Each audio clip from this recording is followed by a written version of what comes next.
Social science के second chapter oceans and continents का part 1 और 2 में हमने वाटर और लैंड के डिस्ट्रीब्यूशन को देखा अर्थ के ऊपर, ओशियंस के बारे में और उनसे रिलेटेड डिजास्टर्स के बारे में पढ़ा। अभी नेक्स्ट टॉपिक है कॉन्टिनेंट्स, महाद्वीप।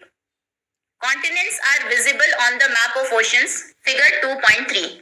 फिगर 2.3 में आपको ओशियंस गिवन थे, उसी में आपको कॉन्टिनेंट्स भी विजिबल है।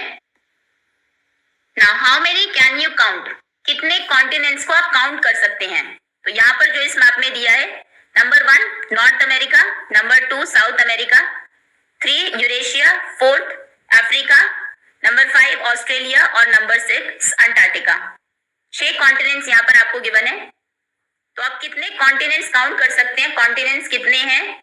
The answer is not so simple, ये आंसर इतना आसान नहीं है।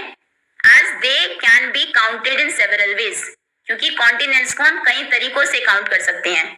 ओशंस फिक्स्ड है, 5 है, लेकिन कॉन्टिनेंट्स डिपेंड करता है हमारी चॉइस के ऊपर कि कॉन्टिनेंट्स कितने हैं। वो 4 से लेकर 7 तक कितने भी हो सकते हैं। 4, 5, 6, 7 अलग अलग थ्योरी है। अब ऐसा क्यों है? अब यहाँ पर आपको गिवन है, here is why. North America and South America are generally considered to be 2 continents. अक्सर हम नॉर्थ अमेरिका और साउथ अमेरिका को 2 अलग अलग कॉन्टिनेंट्स मानते हैं। But if seen as a single, लेकिन अगर कुछ लोग इसको सिर्फ अमेरिका ही समझे, एक सिंगल कॉन्टिनेंट समझे, then they can be considered as 1। तो ये 1 माना जाएगा, एक यहाँ से कम हो गया कॉन्टिनेंट। यूरोप और Asia are generally considered as 2 continents. Europe को हम अलग और एशिया को अलग कॉन्टिनेंट मानते हैं, लेकिन अगर क्योंकि वो मैप से क्लियर भी है, आप देखेंगे ये पूरा एक ही कॉन्टिनेंट है, एक ही सिंगल लैंड मास का पार्ट है दोनों। वैसे तो एक ही कॉन्टिनेंट होना चाहिए, लेकिन इनको हम अलग मानते हैं for historical and cultural reasons. कुछ हिस्टोरिकल रीजंस हैं, कुछ कल्चर में डिफरेंसेस हैं, वो एक रीजन है। यूरोप में जो इवोल्यूशन है has been very different from Asia's. यूरोप में जिस तरीके से डेवलपमेंट हुए हिस्ट्री में, वो एशिया से बहुत अलग है, विच इज वाई यही रीजन है they can be seen as 2 continents. इनको हम 2 अलग अलग कॉन्टिनेंट्स भी मान सकते हैं। जो जियोलॉजिस्ट्स हैं, however often regard them as a single continent called Eurasia। वो इन दोनों को, यूरोप और एशिया को, एक सिंगल ही कॉन्टिनेंट मानते हैं, क्योंकि ये सिंगल लैंडमास का पार्ट है और वो इसको बोलते हैं यूरेशिया। नेक्स्ट, जो इनको अलग मानते हैं उसके अकॉर्डिंग एक कॉन्टिनेंट और बढ़ गया, जो एक ही समझते हैं उनके लिए वो कम हो गया। Africa and Eurasia are generally regarded as 2 continents but sometimes as 1। कुछ लोग यूरेशिया और अफ्रीका को हम अलग समझते हैं, लेकिन कुछ लोगों के अकॉर्डिंग ये दोनों भी, ये पूरा एक ही कॉन्टिनेंट है। वो यूरेशिया और अफ्रीका को भी एक ही कॉन्टिनेंट मानते हैं। तो कुछ लोगों के अकॉर्डिंग एक कॉन्टिनेंट यूरोप, यूरेशिया और अफ्रीका को मिलाकर है, एक पूरा अमेरिका है, नंबर 1, नंबर 2 एक ऑस्ट्रेलिया है क्योंकि ये बिल्कुल डिफरेंट है, और 4th है अंटार्कटिका। ये 4 कॉन्टिनेंट्स हैं। कुछ लोगों के अकॉर्डिंग नॉर्थ अमेरिका और साउथ अमेरिका डिफरेंट है, तो फिर उनके अकॉर्डिंग 5 कॉन्टिनेंट्स होंगे। कुछ के अकॉर्डिंग अफ्रीका भी डिफरेंट है, तो वो 6 कॉन्टिनेंट्स को काउंट करेंगे। कुछ के अकॉर्डिंग यूरोप और एशिया भी डिफरेंट है, तो वो 7 कॉन्टिनेंट्स को काउंट करेंगे। ओके, तो ये समरी आपको यहाँ पर टेबल में गिवन है। Count of continents alphabetical order में है।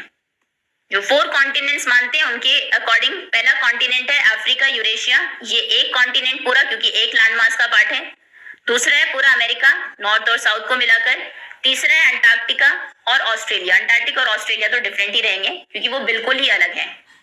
जो 5 कॉन्टिनेंट्स की थ्योरी को मानते हैं, वो फिर यूरेशिया और अफ्रीका को अलग मानते हैं। ये अफ्रीका अलग है, यूरेशिया अलग है, तो उनके अकॉर्डिंग अफ्रीका, यूरेशिया ये अलग हो जाएंगे, America, Antarctica, Australia as it is रहेंगे।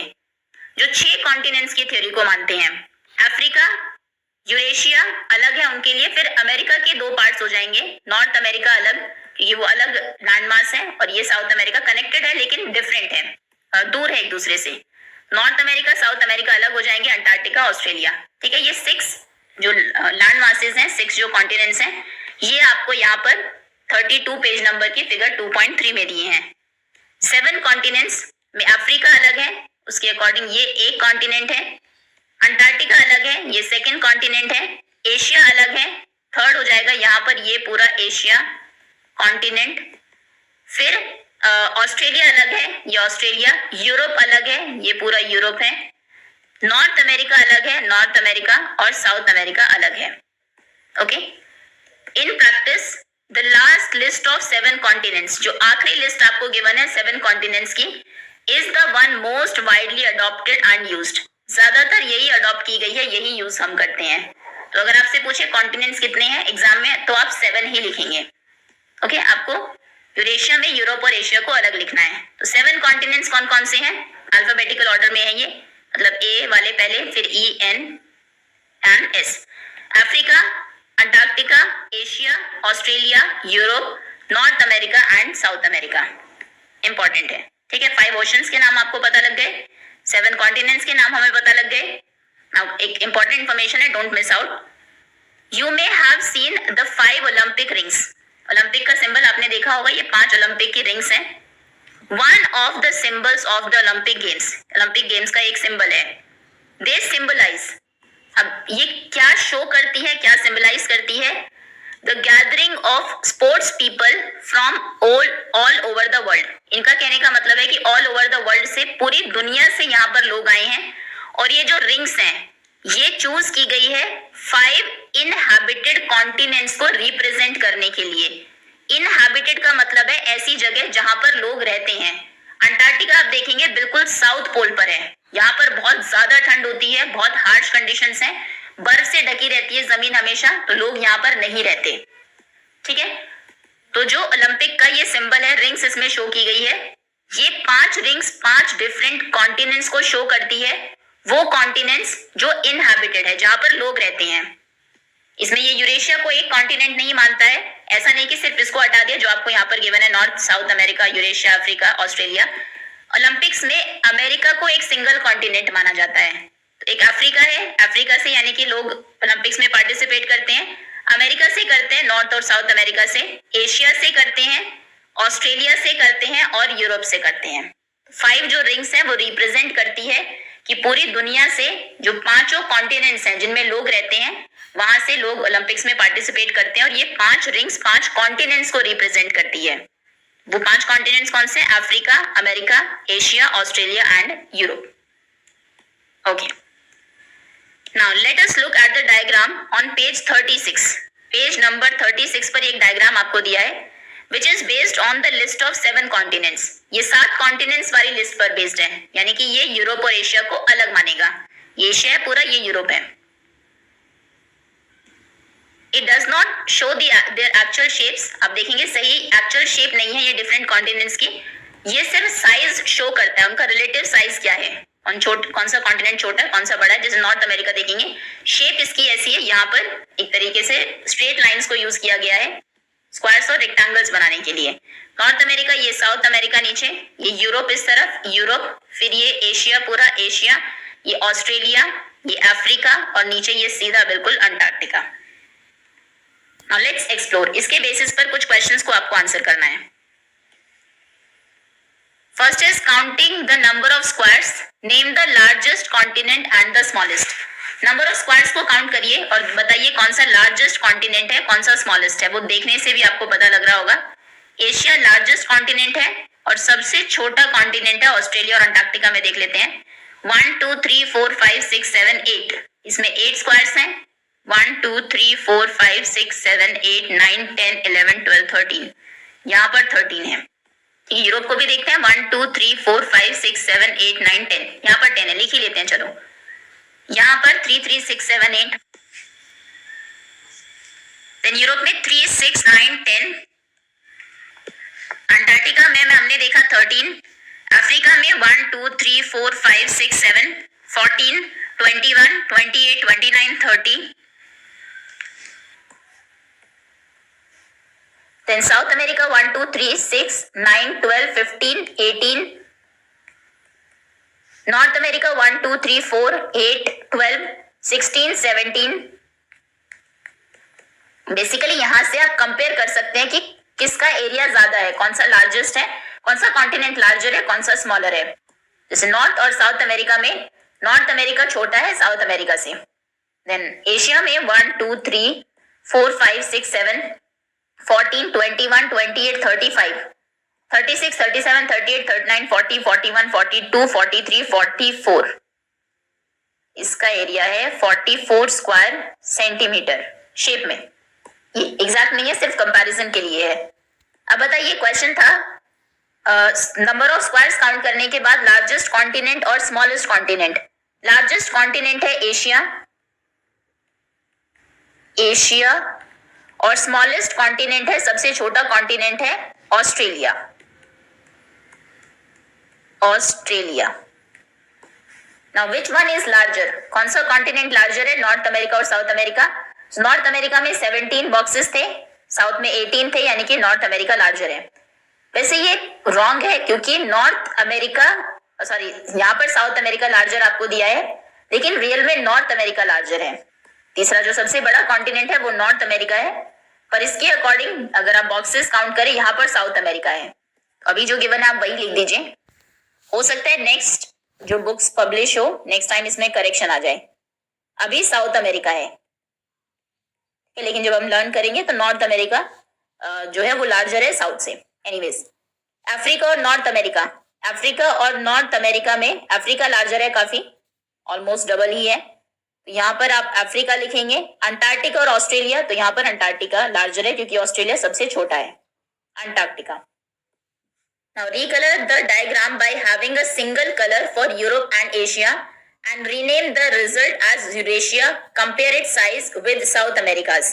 So अब आपको यूरोप और एशिया को एक सिंगल कलर करना है, कोई भी कलर आप ले लीजिए। यहाँ पर यूरोप और एशिया में पूरा एक ही कलर अगर आप कर दें तो टोटल एरिया कितना हो जाएगा, 44 और 10 यानी कि 54। 54 अब इसका एरिया हो जाएगा ये पूरा Europe and Asia combined, Eurasia. आप कलर करेंगे इसको और यहां पर यूरेशिया लिखेंगे।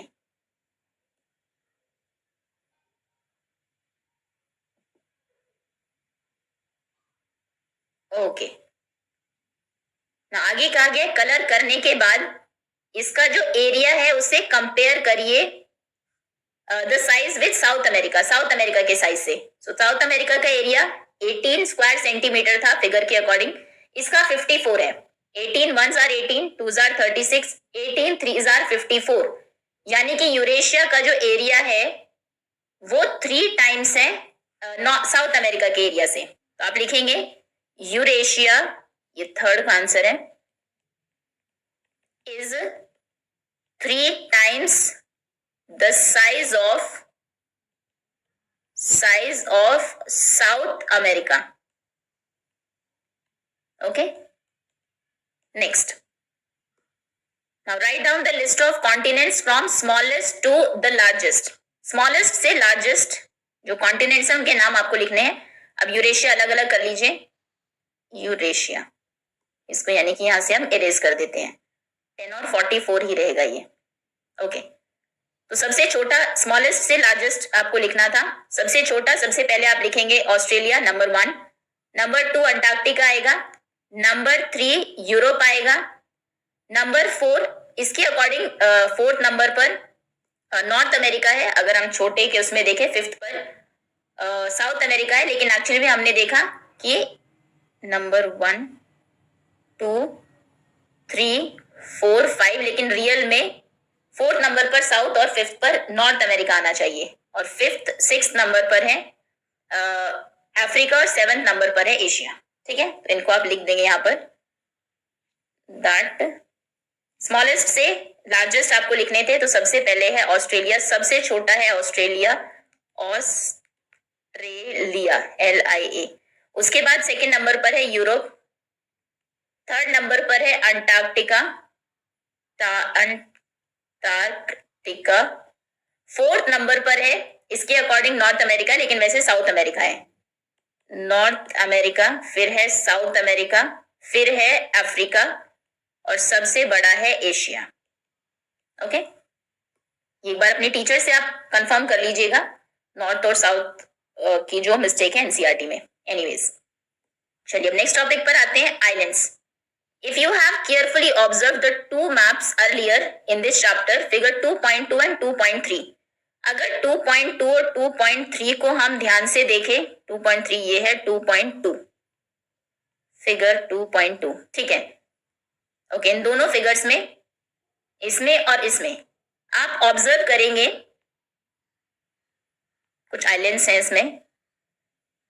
यू मे हैव नोटिस, तो आपने नोटिस किया होगा that the continents do not include all land mass. Continent में पूरा लैंड मास नहीं होता, some smaller pieces of land are left out, कुछ स्मॉलर पीसेस बच जाते हैं। जैसे ये पूरा एक कॉन्टिनेंट है तो ये छोटा सा पीस बच गया, ये यहाँ पर कुछ पीसेस बच गए हैं, पूरा एशिया ये है, लेकिन कुछ पीसेस लेफ्ट आउट है, ये भी कुछ पार्ट्स हैं, ये एक पीस लेफ्ट आउट है अफ्रीका से। तो ये जो लेफ्ट आउट पीसेस हैं surrounded by water on all sides, चारों तरफ ये वाटर से सराउंडेड है। यहाँ पर इंडियन ओशन है चारों तरफ, श्रीलंका को भी आप देखें चारों तरफ इंडियन ओशन है। दे आर कॉल्ड आइलैंड्स, इन्हें हम बोलते हैं आइलैंड। आइलैंड्स के बारे में आपने पहले भी पढ़ा होगा। आइलैंड्स वो लैंड मासेस होते हैं जो चारों तरफ से पानी से घिरे होते हैं। जैसे कि ये एक छोटा सा आइलैंड है, हिंदी में बोलते हैं द्वीप। ओके, सो आइलैंड्स की डेफिनेशन है small pieces of land surrounded by water, pieces of land जिसके चारों तरफ पानी हो। Okay, continents are also surrounded by water. अब आप कहेंगे कि अगर हम कॉन्टिनेंट्स को भी देखें, अगर आप साउथ अमेरिका को देखें तो इसके भी तो चारों तरफ पानी है, इधर अटलांटिक ओशन है, नीचे सदर्न ओशन है, इसके इस तरफ पैसिफिक ओशन है, तो इसके चारों तरफ पानी है, तो ये आइलैंड क्यों नहीं है?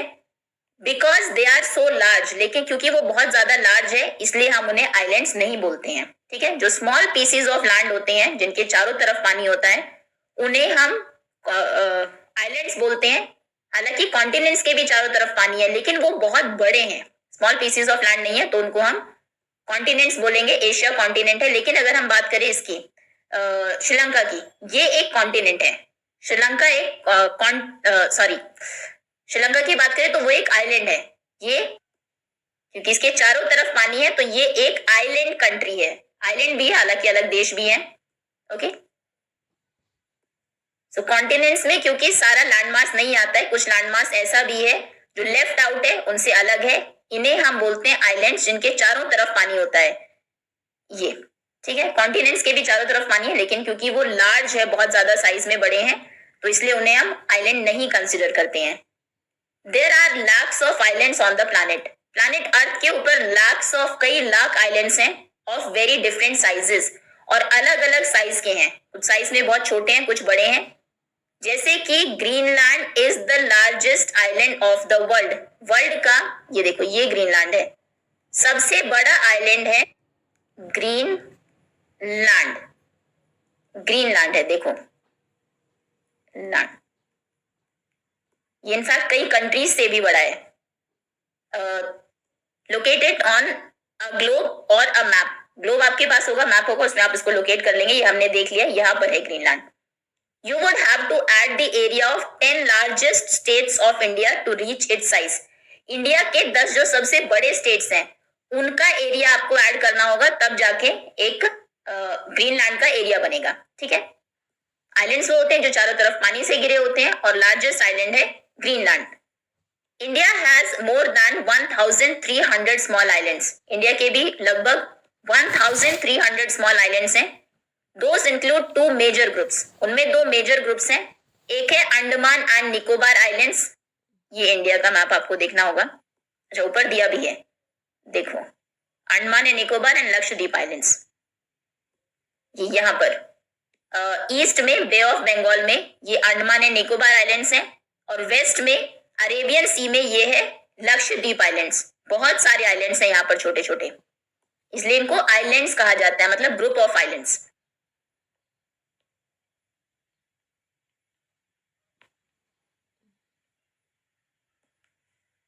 Andaman and Nicobar Islands in the Bay of Bengal and Lakshadweep Islands in the Arabian Sea. Okay. Since 1981 से लेकर the Indian Antarctica program has been exploring Antarctica. अब हम अंटार्कटिका पर आते हैं, ये कॉन्टिनेंट है यहाँ पर साउथ पोल के पास। So 1981 से लेकर एक इंडियन अंटार्कटिका प्रोग्राम है जो अंटार्कटिका को एक्सप्लोर कर रहा है। ये एक ऐसा कॉन्टिनेंट है, continent with a very cold climate, यहाँ पर बहुत ज्यादा ठंड होती है, हार्श एनवायरमेंट है। आपको एक वाइट एक्सपांस दिखाई देगा जो 2.1 फिगर में है, जो कि मोस्टली आइस है। ये 2.3 फिगर है, 2.1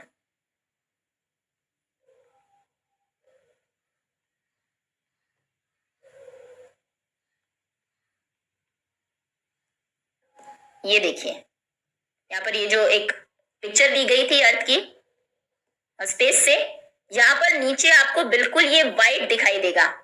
अर्थ में सबसे नीचे साउथ पोल के पास अंटार्कटिका है, यहाँ नीचे, और ये पूरा वाइट है क्योंकि ये हमेशा बर्फ से ढका रहता है। तो यही रीजन है कि यहाँ पर लोग नहीं रहते। कंडीशंस बहुत ज्यादा हार्ड है। अगर बर्फ से ढका रहेगा तो कुछ आप उगा भी नहीं सकते हो, खेती नहीं हो सकती, कंस्ट्रक्शन नहीं हो सकता। इतनी ठंड अगर है तो रहना भी मुश्किल है। ठीक है, तो व्हाइट एक्सपांस हमने देखा, बिल्कुल सफेद दिखाई दे रहा था नीचे से, विच इज मोस्टली आइस। ये अंटार्कटिका है जो कि मोस्टली आइस है। 1983 में इंडिया ने स्टैब्लिश किया पहला साइंटिफिक बेस स्टेशन। वहां पर इंडिया ने अंटार्कटिका में पहला साइंटिफिक बेस स्टेशन स्टैब्लिश किया था 1983 में। ये कुछ इंपॉर्टेंट इंफॉर्मेशन है, जिसका नाम था दक्षिण गंगोत्री। 2 मोर बेस स्टैब्लिश किए गए थे बाद में। पहला कौन सा था? दक्षिण गंगोत्री। कब स्टैब्लिश किया गया था? 1983 में। About 40 teams of Indian scientist, भारतीय वैज्ञानिकों की लगभग 40 इंडियन साइंटिस्ट की टीम वहां पर गई थी। Have conducted research on its far away region. यहाँ पर दूर तक लोग नहीं रहते, तो क्या है, यहाँ पर बहुत सारे एक्सपेरिमेंट्स उन्होंने किए, specially on the evolution of climate and environment. Specially इस बारे में कि यहाँ का क्लाइमेट ऐसा क्यों है, यहाँ का एनवायरमेंट ऐसा क्यों है, कैसे वो इवॉल्व हुआ है, उसके ऊपर बहुत सारे एक्सपेरिमेंट्स अंटार्कटिका में किए गए हैं। The settlement where the scientist live has a library and even a post office. जहां पर वो साइंटिस्ट रहते थे, वो मतलब पूरा सभी फैसिलिटीज उनको दी गई थी। वहां पर इवन एक लाइब्रेरी भी थी और पोस्ट ऑफिस भी था। Okay, now oceans and life, ये हम पार्ट 2 में भी देख चुके हैं कि ओशन में बहुत रिच वैरायटी के प्लांट्स और एनिमल्स मिलते हैं, बहुत ज्यादा डाइवर्सिटी है वहां पर। तो ओशंस और लाइफ के बारे में पढ़ते हैं। Oceans and continents are vital parts of the environment. Environment का एक बहुत इंपॉर्टेंट पार्ट्स हैं दोनों ही। कॉन्टिनेंट्स तो है ही, जो लैंड मासेस हैं, साथ ही साथ ओशंस भी। And affect most aspects of our lifes, और ये हमारी लाइफ के काफी एस्पेक्ट को दोनों ही अफेक्ट करते हैं। Even if we do not notice it, भले ही हम उसे नोटिस ना करें, आप कहेंगे जो ओशंस हैं वो हमें कैसे अफेक्ट करेंगे, लेकिन फिर भी वो है। We have mentioned that oceans send rain to the continents. एक तो ये हमने देखा, ओशंस कॉन्टिनेंट्स तक रेन भेजते हैं। ओशन का ही वो पानी है जो भाप बन के ऊपर उठता है, जिससे बादल बनते हैं और वो फिर कॉन्टिनेंट्स पे आके बरसते हैं। ठीक है, एक तो इसीलिए जरूरी है oceans. This is part of earth's water cycle. हमारे वाटर साइकिल का एक इंपॉर्टेंट पार्ट है ओशंस। ओशन से वाटर साइकिल आपने देखा होगा, ये ओशंस है, यहाँ से पानी भाप सन रेज की वजह से वाटर इवेपोरेट होगा, क्लाउड्स बनेंगे, वो क्लाउड्स हवा के साथ कॉन्टिनेंट्स तक आएंगे, वहां पर आकर बारिश होगी, बरसेंगे, फिर नदियों से बहकर वापस ओशंस में चले जाएंगे। तो ये सर्कल चलता रहता है, जिसे हम वाटर साइकिल बोलते हैं। ओशन इसका एक इंपॉर्टेंट पार्ट है, वहीं से जो वाटर है वो इवेपोरेट होता है, वहीं पे आके वो मिलता है वापस, जिसको आप साइंस में फर्दर बाद में पढ़ेंगे इसके बारे में। ओशंस के बिना, फॉर इंस्टेंस, जैसे कि there would be no rainfall, बारिश नहीं होगी। The earth would be a desert, earth बिल्कुल डेजर्ट हो जाएगी, रेगिस्तान हो जाएगी। मोर ओवर, इसके अलावा, more than half of the world's oxygen, पूरी दुनिया में जो ऑक्सीजन प्लांट्स प्रोड्यूस करते हैं, उसका आधे से ज्यादा is produced by oceans flora. Oceans में जो प्लांट्स हैं वो प्रोड्यूस करते हैं। ये हमने पहले भी देखा था, प्लांट सिर्फ अर्थ के ऊपर नहीं है, ओशंस में भी है। तो जो ऑक्सीजन प्रोड्यूस की जाती है, उसका आधे से ज्यादा ओशंस में जो प्लांट्स हैं वो प्रोड्यूस करते हैं। Which is why they are called the planet's lungs, इसलिए हम उन्हें अर्थ का, प्लैनेट का के लंग्स भी बोलते हैं।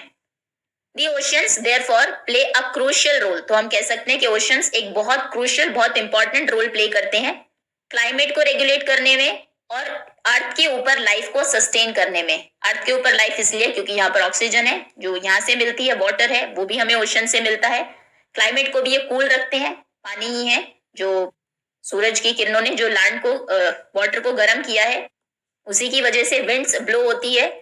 क्लाइमेट को रेगुलेट करने में, अर्थ के ऊपर लाइफ को सस्टेन करने में ओशन एक इंपॉर्टेंट रोल प्ले करते हैं।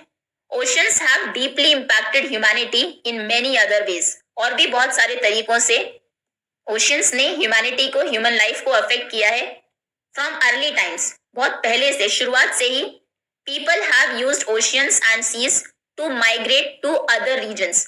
लोग ओशंस और सीज को यूज करते थे एक से दूसरे रीजन में जाने के लिए। जैसे जो अंग्रेज थे वो भारत कैसे आए थे, वो समुद्र के रास्ते ही आए थे। बहुत सारे सी रूट्स फॉलो करके एक कंट्री से दूसरी कंट्री में लोग जाते हैं। ओके,